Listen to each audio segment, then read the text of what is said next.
Hello, my name is Hannelie and I'm from the Inspiration Gap. And I'm here to share a beautiful lullaby or bedtime story with you. Wouldn't it be nice? And you decide.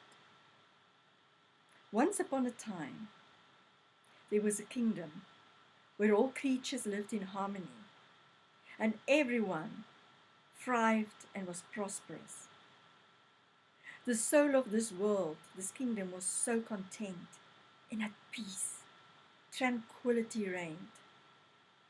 The story that was unfolding at the time was one of joy, pure bliss, adventure, creativity, innovation, love, peace, abundance, pure bliss. Oh, I'm so sorry, it's the wrong story. Can we start over again, please? In this time, there is a world that is deeply at pain. In this world, there's a lot of dissonance, and many people are suffering and are very, very unhappy. The soul of this world is crying. It's in such agony. It wants to be heard. The story that is busy unfolding is one of lack, fear, restriction, limitation, intolerance, misunderstandings. Wouldn't it be nice if this world, in this time, was similar to that of the once upon a time kingdom? What happened? Why is the soul so in pain? What happened in between? Is it perhaps because we create our realities through our words that we use and the type of language that we engage in? Is it perhaps because we've using words that we inherited and have been conditioned to use without questioning its real meaning? Unlike bees and trees, we are relating to words in a very linear way. That happens as a young child when we learn about things and people. We learn about objects. The tree is purely an object, and it will later have a use for us. There's no deeper relationship or context or meaning. The emotional charge behind the word, we're not getting taught that at all. We don't even know that the word carries deep energy. So why is this all going so wrong? You see, we think we are the superior species, but trees and bees are actually quite more advanced in terms of communication. Because if we look at their worlds are quite harmonious. Let's look at the bees first. The bees relate to flowers through electric magnetic pulses. They sense whether a flower has nectar or not from miles and miles away through this communication. So they don't waste unnecessary resources, and yet there's deep harmony between flowers and bees. They don't fight each other. And in trees, for instance, in the same species environment, they also relate electromagnetically through their root system. And the mother tree ensures and manages the resources so that young vulnerable trees get significant nourishment where needed through the root system. And this all happens electromagnetically. There's a beautiful song. Stop fighting life and life will support you. Stop fighting life and life will support you. But unfortunately, most of our words are words that we're fighting life with. And through this we compromise and we're not congruent. We want one thing, but the words that we use are creating something very differently, which is mostly fear and lack based. So why is all this happening? Why are we engaging in language that's not serving our greatest good? Is it because of indifference, ignorance, that we just don't know, that we don't understand the essence of words and how they really create our realities and worlds and our experience? That's possible. We see it everywhere. Einstein said that if you want to develop the genius of a child, start telling them a story and allow them to finish the story. So if we get the opportunity to now start a new story, how will we finish it? Until now, we had this incident or this situation, but what now? What will we create through our words? And sadly, if we look all around us, we see it in all aspects of life. In the business world, we use words like talent acquisition as if people are merely commodities. And then we wonder why there's so much dissonance and dissatisfaction and disharmony in the business world between leaders and their people. We use words like headcount or headhunter as if we are merely employing heads. No bodies and no hearts. Thank you, we only want the head. We talk about people as expenses in the accounting system. Actually, our equipment features on our balance sheet as an asset, but not our people. How sad is that? This value that we have. We treat people as commodities and resources that we can use up through the words that we use and the concepts that we use in our worlds. Another world that we can look at is that of personal development. We spend much time and resources and energy and money on self-actualizing ourselves. And then we come back home and we just use the same words of before. And so recreating the old worlds and not the new world that we actually want for ourselves, where we can really truly express this beauty within us and all these gifts that we have. Have you noticed that it seems that one word specifically is reigning in this past decade, especially this last few years? Challenge. People say they want this, but they want to create something new, or they want to be part of a new organization, or they want to do something in a different way. And the first words we use is something like, oh, but the challenge is. Instead, we could say, wouldn't it be nice if we can create this or that? Or what else is possible?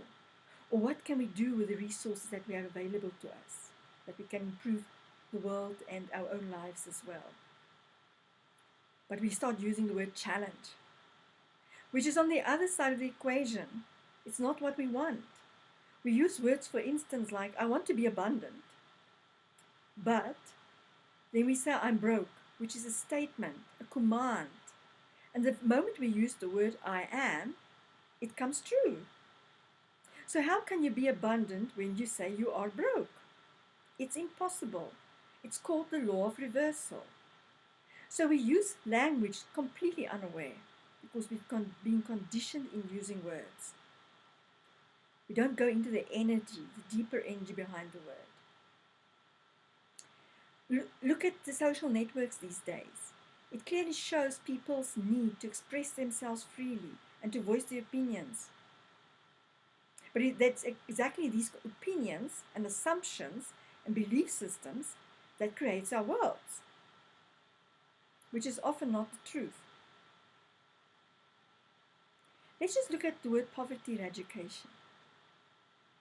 You're feeding poverty through it. Energy goes where your attention is. You are the director of your intention through your words as well. Instead, we should rather focus on wealth creation, which is very different. It's a very different energy. The words carry a very different energy. It's vibrant, powerful language. So why are we using all these words? Why are we so unconscious about what we are saying? Let me give you an example. And for this, I would like to invite you to close your eyes, because it will show you why we are doing it. Because we're only using one of the facets of being human when we relate to words. So please just close your eyes for a moment and think of the first word that comes up. So don't Analyze it, don't judge it, purely notice. What is the first word that comes up?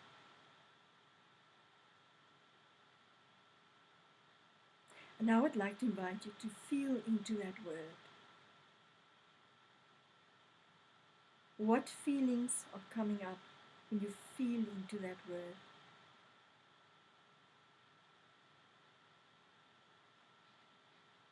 Just notice. No analyzing, no contextualizing, comprehension. And now I would like to even invite you to go a little bit deeper into the word. What texture comes up when you think of that word? When you sense into it?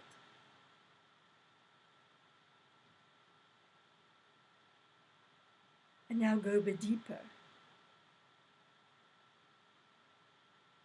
What memories come up? Don't get attached to them, merely notice. And then go yet a bit deeper.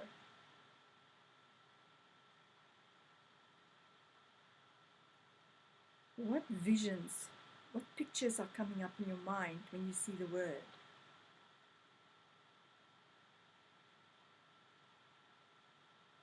Just an association.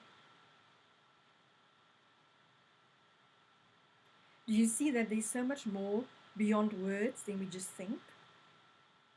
And when we pause for a moment and just feel into them and sense into them, there's a lot of depth coming through. An emotional charge comes through when we feel into them. And that could be based on memories, history, conditioning, doesn't matter. That's not what it's about. It's to demonstrate to you that every word contains energy and a deeper, deeper meaning. Now I'd like to give you a word to think about. I'll give you the word. And just notice we'll go through the same process. And just listen very carefully and deeply to my voice and the tone that I'm using.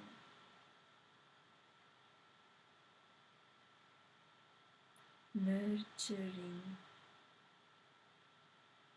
nurturing,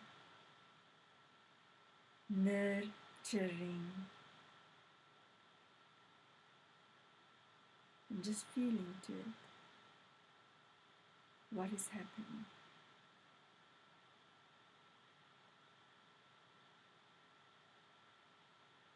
And then drop a bit deeper. Sense into it. What texture is coming up? Nurturing, nurturing.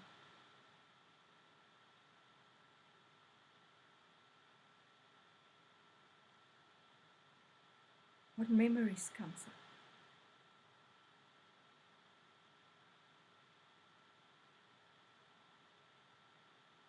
What pictures come up? Just drop deeply into it. And you'll connect to the energy behind the word. It's not merely an object or a linear concept. And the power of visionary, vibrant, aware language is infinite. But we choose to engage in down spiral talk all the time, gossiping, complaining, blaming. And through that we just feed fear, lack and limitation. Although we deeply want and wish for ourselves abundance, love and peace. A dear friend of mine used the word change your story when somebody's complaining or blaming or discontent.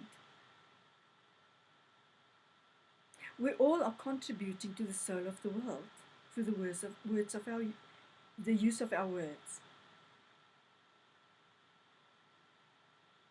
What is it that we want to feed? Can we transform this law of reversal that we so often use unconsciously by just becoming aware of the words that we use? And for that we just need to pause for a while. The tone of our words are also very important. Two people can say exactly the same word and it will have two completely different meanings because of the tone, because that infuses the energy behind it, that gives it the emotional charge. It can either uplift, enhance, enchant, enrich, or it can break down or wound. The same word. And the choice is ours when we become cognizant and aware of it, of this power between words, and how we're really creating these realities, this once upon a time world versus this time world. What is it that we want for ourselves? What is it that we want for our children and our descendants? What is it that we want to leave behind? We're creating this world every single day through the words that we use and the type of language that we engage in. If you truly feel that you want to transform all these belief systems and conditioning and opinionated talk and assumptions and want to start engaging in vibrant, aware, visionary, powerful language, if you want to contribute to a new story for the world, a new song for the world, a healthy soul for the world, if you want to learn how you can use wow words to recreate your life, I'd like to invite you to join us at our monthly gathering. It's online, in the comfort of your own home or office, where you will gather with like-minded people and learn how we can all engage in powerful, aware, vibrant, honest language that portrays integrity and grace, which is congruent. We say what we mean and we mean what we say. Our words leave behind us perfume. We uplift and build and enrich. We don't break down and wound. There's this beautiful movie, As It Is in Heaven. And in this movie, the choir members tone together. It is so powerful. In that moment, it's like a mystical experience. There's unity, there's harmony, because all these voices, different voices, come together and they just tone. They don't even sing, they just tone. And Maslow speaks of these as peak experiences. And we can do it. We can get there through many different ways. For instance, dancing, music, singing, toning, speaking. There are many other ways as well. So I would like to invite you in this moment to tone with me.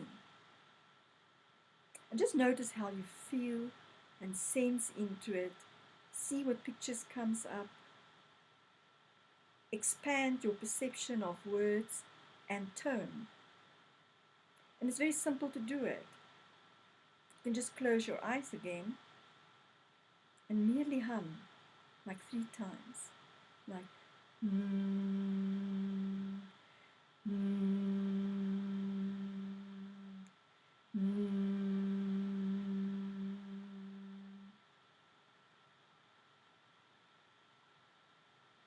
And now you can do it together with me.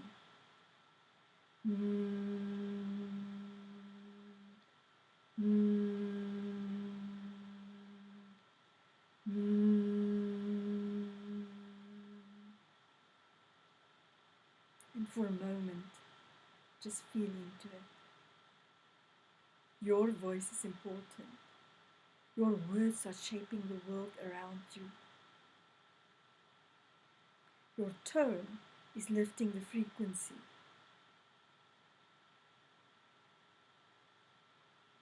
The choice is ours. Do we want to live in a once upon a time world? Or do we want to live in this world in a once upon a time way? By using conscious, aware, vibrant, visionary, honest, powerful language. The details of our gatherings will follow after this video. Thank you. Wouldn't it be nice? Until now we have done this, but we have a choice on how we want to go forward. That our soul of our world can again be exuberant, vibrant, alive, flowing, without any restrictions. It is our birthright. Your voice is precious. Your words even more so. It is good. Thank you.